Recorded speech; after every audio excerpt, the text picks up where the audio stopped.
later known as Albany, New York, there lived a baker, Van Amsterdam, who was as honest as he could be.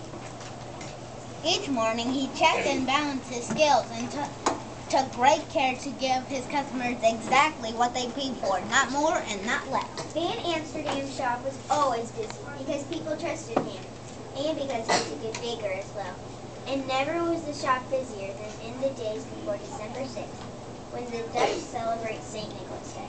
At the time of year, people flocked to the baker's shop to buy his fine St. Nicholas cookies. Made of gingerbread iced in red and white, they look just like St. Nicholas, as the Dutch know him.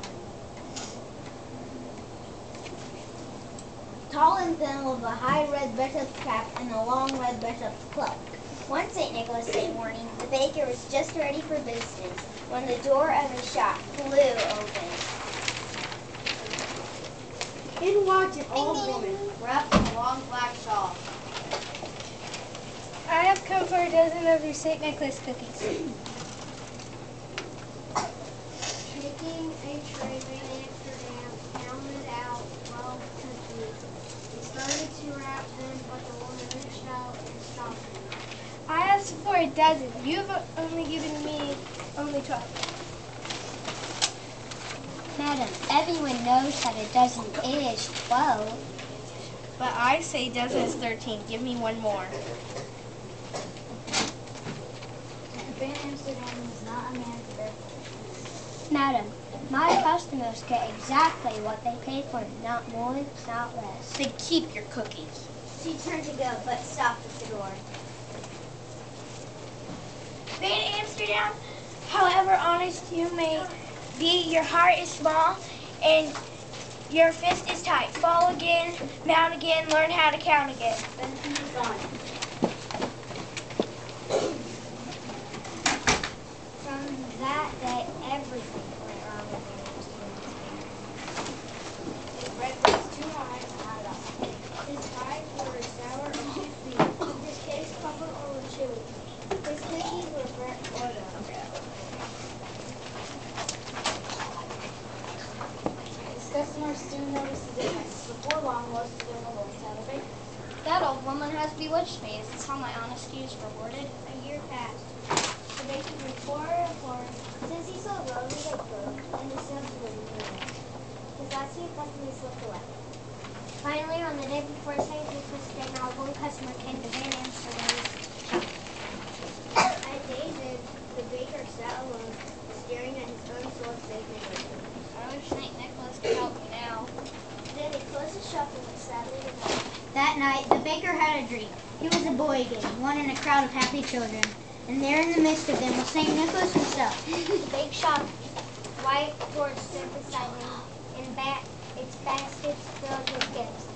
Nicholas pulled out one gift after another and handed them to the children.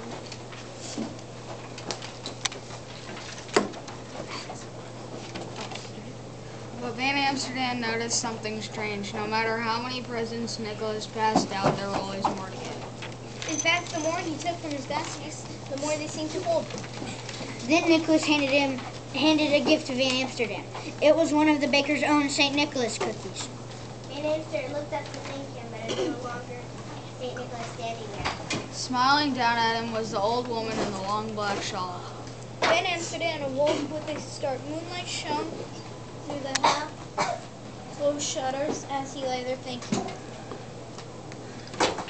I always give my customers exactly what they pay for, not more and not less. But why not give more? The next morning, St. Nicholas Day, the baker rose early. He mixed gingerbread dough and rolled it out. He cut the shapes and baked them. He iced them in red and white to look just like St. Nicholas.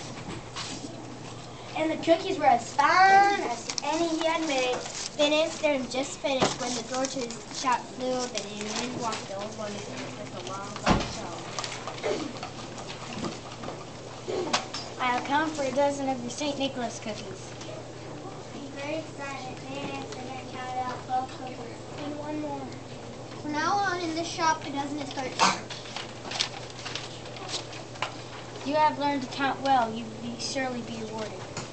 She paid for the cookies and started up, and as the door swung shut, the baker's eyes seemed to play a trick on him. He thought he saw a glimpse of a long tail and of a long red cloak. As the old woman foretold, St. Amsterdam was rewarded.